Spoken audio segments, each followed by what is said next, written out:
I am the silent one that you make angry posts about. This video is about taking accountability and doing better.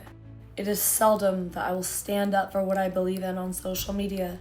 I've had a lot of thoughts and opinions about what's happening in the world. And after years of contemplation, I know what my values are and what aligns with my values and what doesn't. I didn't speak up on social media because I didn't feel educated enough. I felt like there were a lot of other voices that deserved to be heard than mine. I was afraid of causing division because everyone is on their own unique life path and because we all have varying perspectives that were formed in our brains due to conditioning and programming, as well as any sensory input we received as a child or adult. Because of that, I didn't feel like it was my personal place to get in arguments about a belief system, because I know when people shun me from my perspective, I feel misunderstood, unheard, and belittled. And I don't want to make anyone feel like that. It's a sucky feeling. But I haven't been as silent as you might think. I'm an extrovert. I love going out. I love talking to strangers. Somehow, whenever I talk to strangers, the conversation ends up going real deep. I offer my perspective when I'm asked, and I do my best to understand other people's perspectives. And if I believe that their perspective is harmful to humanity, I attempt to transmute it and understand it instead of dismissing it. I've been told that my voice is powerful. I've been told that I'm good with words.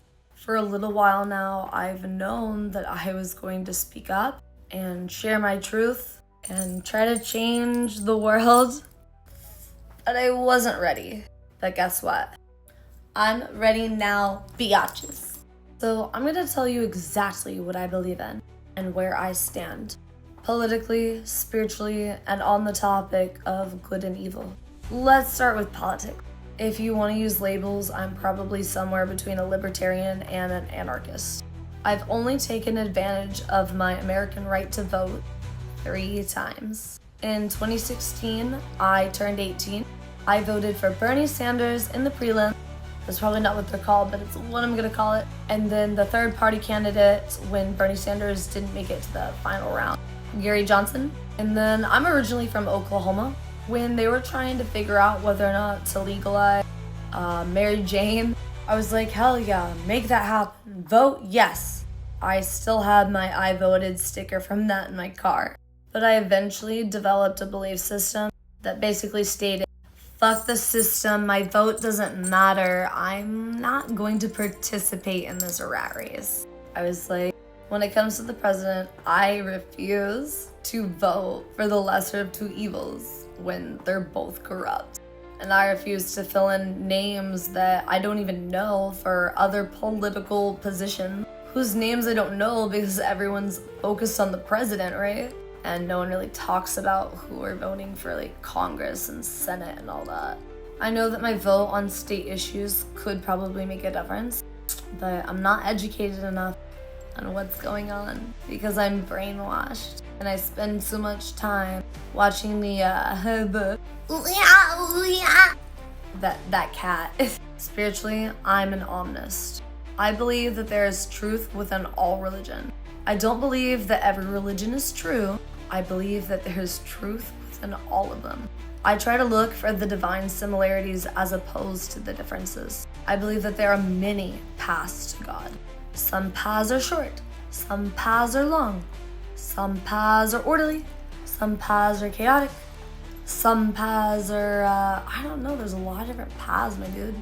All of them are valid, but most of them have unfortunately been corrupted by them to maintain a population of fear and control. So I try to sift through all the bullshit and find the cosmic gnosis. Now on the topic of good and evil. First of all, I don't believe in good or evil people. I believe in good and evil thoughts, behaviors, actions. And I'll tell you what the only thing I really think evil is.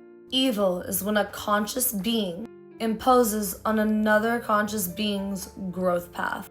It's when a conscious being causes pain and suffering to another conscious being for their benefit. Finding pleasure in the turmoil of others, that's evil. intentionally harming someone, evil. Unless you're defending yourself. People who are minding their own business, doing no harm to others, should not be put in chains, no matter their gender, race, sexuality, nationality, religion. And it is especially evil to cause harm to somebody because of something that they can't change.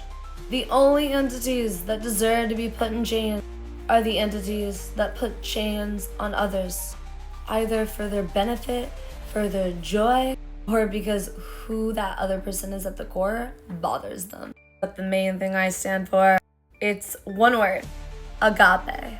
It's a Greek word. It means God's love, universal love, or love for all. Despite my silence on social media, I do love all of humanity, and my heart hurts. There will be times that I go into this whole emotional breakdown, just crying, screaming, because I love humans and I love the world so much that my heart hurts thinking like that there are people suffering consequences when they didn't do anything evil. They were just living. Anywho, I got a lot to say.